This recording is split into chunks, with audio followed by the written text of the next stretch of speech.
Amen. Dito Uncle Nash, sagutin mo to bro.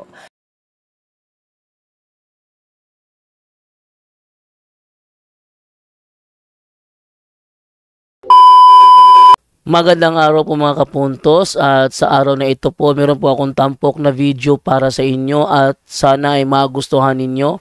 Kaya sa mga bago pa po sa aming channel, please po don't forget to hit the subscribe button at ang notification bell para maging notified kayo sa bawat video na ilalabas ko sa channel na ito. At bilang kahilingan po ng punto por punto team at naway maintindihan po ninyo, sana po wag nyo pong i-skip yung mga ads sa aming mga video. Sa maliit na bagay na po na yan, malaking tulong po yan sa ating programa at sa ating ministry. Sana po maunawaan po ninyo. Maraming salamat po, kaya wag na po natin patagalin. Simulan na po natin.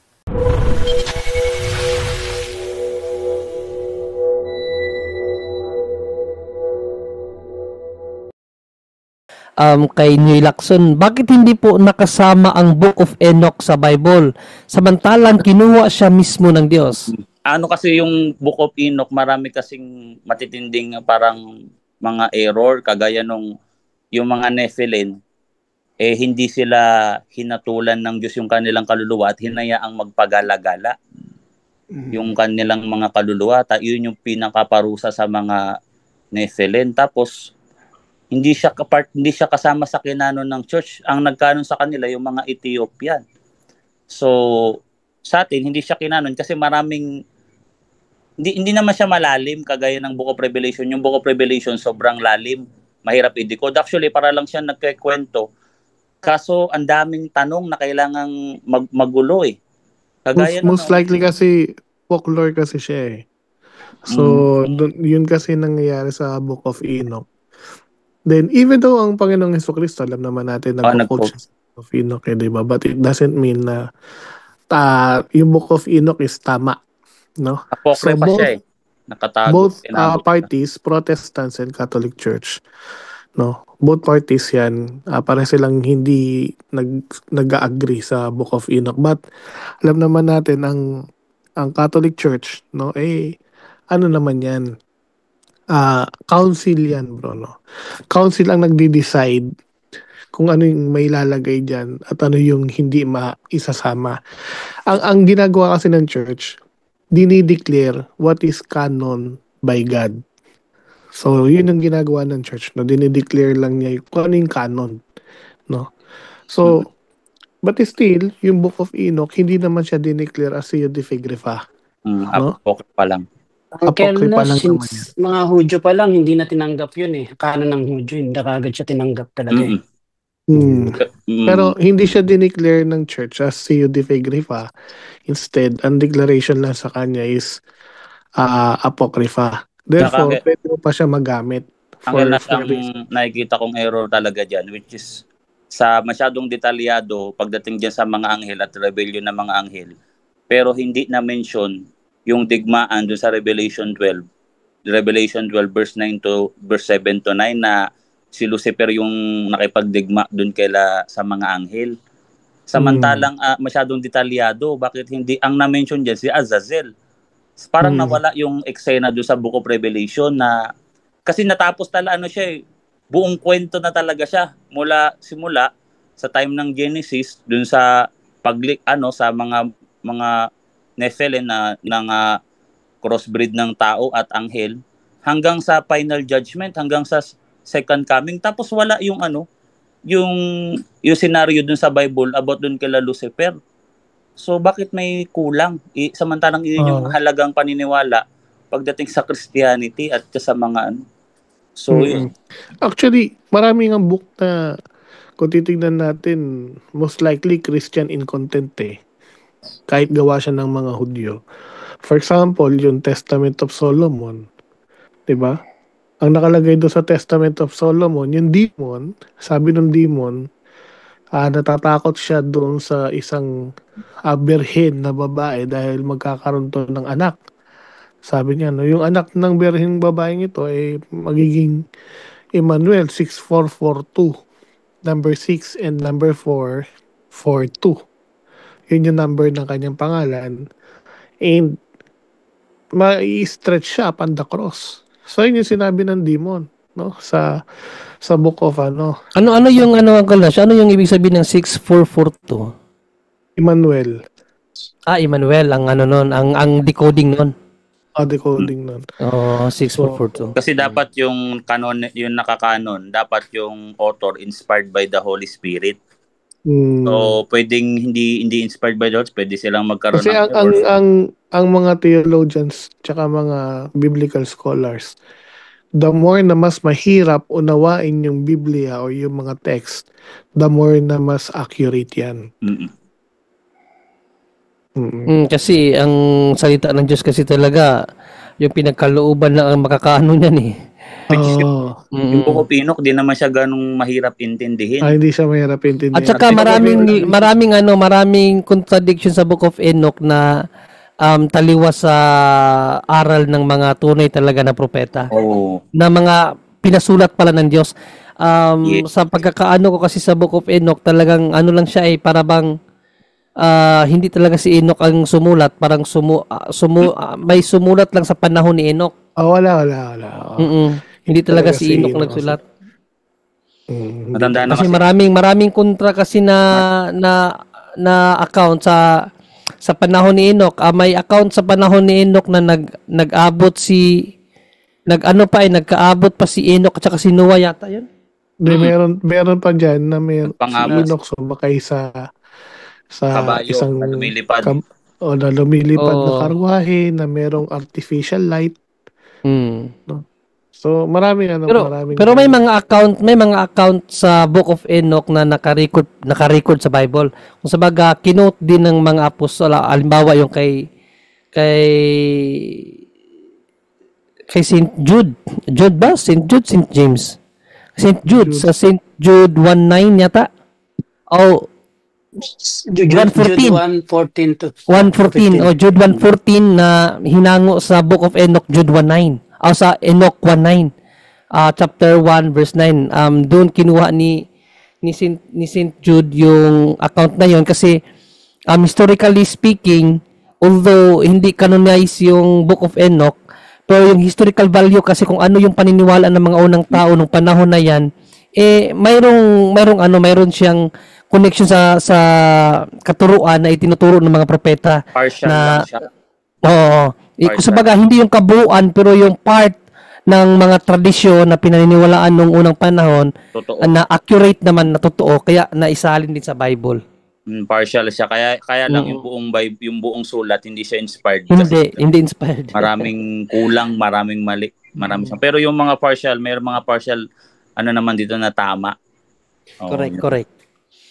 Kasi ang pagkakaalam ko sa explanation diyan doon sa pinakinggan ko na defensor sa Amerika na yun palang book yung account na iyan hango doon sa Genesis 6:6 na yung mga Nephilim doon yan na tradisyon yung sa mga Nephilim na mga anghel nagkasala ng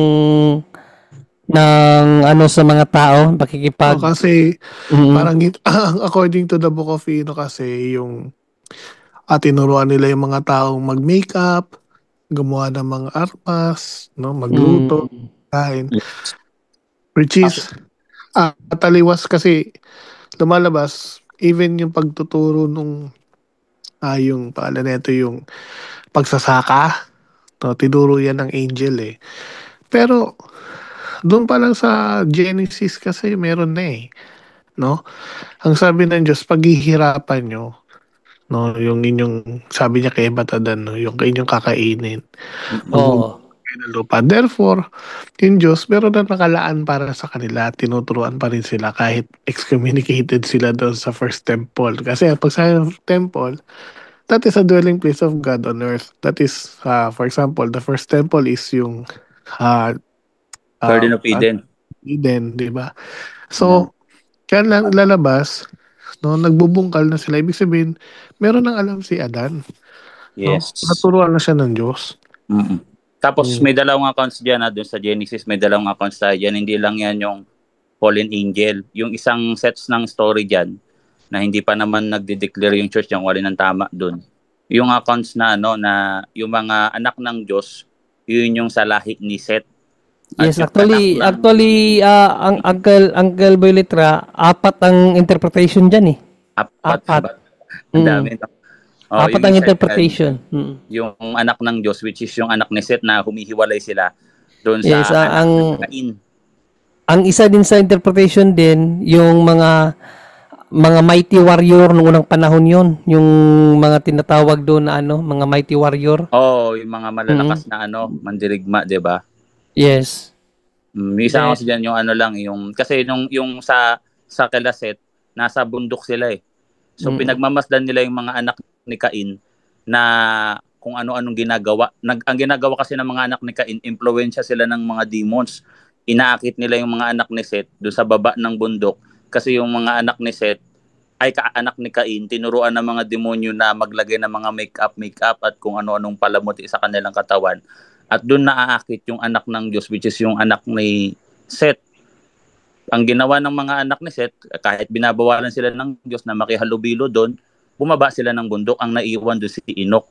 Doon sila nagkasala kasi nung nakipag na sila doon, nakipag relasyon sa anak ni Cain, na-impluwensya na rin sila ng mga demonyo. Nagkasala sila. So yun yung isang sets ng story. Pero syempre, wala pa tayong diyan dinideclare kung alin talaga yung tama. Wala. Kaya nga may apat na interpretation diyan sa na yan. At lahat naman may batayan din. No? May mga batayan siya sa tradisyon ng mga Jew. May counter dito ng tanong about dun sa mga imahe. Dito si Christian Stoic. Hindi ko alam kung kilala. Sabi niya, ang mga monumento o pilar tulad ng imahe ng ahas sa ilang ay di naglaon pinagiba ng Diyos. So anong insight natin dyan mga kapatid? Yung pinagiba yon, which is malayo na yung time dun sa time ng pinagawa. Kasi dun sa pinagawa yan sa sa Numbers 21 verse 7 to 8, ang estimated doon 1250 to 1200 BCE, which is on that time yung serpent na ginawa ni Moses, hindi naman nila sinasamba. Ngayon, tandaan natin doon sa 2 Kings 18 verse 4 na impluwensyahan na yung mga hari doon dahil nakikisalamuha sila sa mga ibang kingdom ng mga pagiging pagan. Ang ginagawa nila, yes, nag-aalay sila dun kay Yahweh, dun sa templo ni Yahweh, pero lumabas sila dun sa templo, nag-aalay din sila sa mga Diyos-Diyosan. So naghalo na ang pagan at ang idolatry at pagsamba sa Diyos. Kaya nga yun yung aral na sinasabi ni Saint Paul dun sa unang Korinto 10 talatang 19-20 na yung ginagawa ng mga pagano at ng mga Israelitang sumasamba doon, sumasamba sila sa diablo. Kaya yung serpent na yon, sinira na kasi may pangalan pa yon, sinihostant, which is representative ng demons. At iyon ay karumal-dumal. Karumal-dumal yun sa Panginoon. Kasi ginamit sa kasamaan, kahit ginto pa yan, o kung ano man yan, kahit malinis yan, karumal-dumal na yan, dapat yan sirain. Kaya pinasira ng hari doon. Kasi yung hari doon, mabait. Pero tandaan natin, impluwensya na sila ng mga pagan doon on that time. Which is kami, hindi naman kami na-impluwensya ng mga pagan. Dahil yung aming mga imahe, nakatalaga yun kay Kristo, hindi sa mga demonyo. Nandiyan niya sa Isaiah 19:19. Yung Maksebo doon, o yung Maksibaw, pag chinek nyo sa Strong's Concordance, standing stone image or memorial stone, holy pa yon, holy, banal yon, sacred pillar. So hindi siya Kadosyo. Kasama siya, same level siya ng altar. Kung merong altar, meron dong imahe. Kaya nga iyan yung nasa CCC, di ba? Merong altar, yun yung krus, at yung lamesa, sumisimbolo sa kamatayan ni Kristo. Yun yung pag-aalay niya. Which is dun siya pinako sa krus, kaya dun yung imahe niya, may krus. At dun naman sa altar, yun yung sumisimbolo dun sa kanyang libingan, dun siya hiniga. Hinimlay yung kanyang katawan para tayo maligtas. Hindi yun pagan belief. Christian belief yun, yung ginagawa namin. At ang inaalay namin doon, hindi panganay na bata. Ang inaalay namin doon, ang aming Panginoong Kristo, yun yung patuloy na, yun yung eternal mediator niya na para tayo maligtas. Kailangan natin kainin ng kanyang laman at iminumin ng kanyang dugo. Hindi pagan belief yun. Ang pagan belief, nag-aalay ng mga karumal-dumal pati dugo ng baboy dun sa Isaiah 66 verse 1. Hindi nila pinapaniwalaan si Kristo kasi yung pagkamatay ni Kristo sa krus, yun ay kamangmangan sa kanila at kahangalan. Sa ating mga nangaliligtas, yun ay kapangyarihan ng Diyos. Kristiyanong pananampalataya po yung ginagawa namin. So yun bro.